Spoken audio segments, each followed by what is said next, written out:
Warm leads, cold leads. That's how salespeople talk about leads. Now, the beauty of the lead score is that it gets this apparent hotness of a lead into a single number.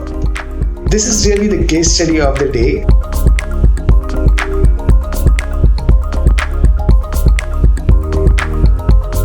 And what you're going to be doing is setting up the lead score for an educational services company in Zoho CRM.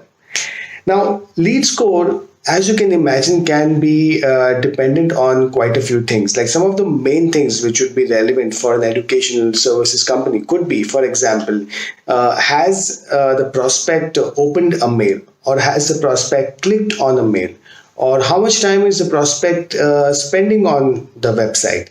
So these are the things which are the logical components of a lead score. Now, what you have to do is go to the back end of Zoho CRM and figure out how you can really set up.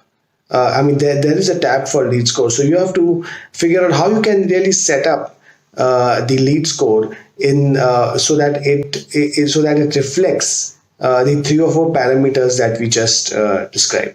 Thank you.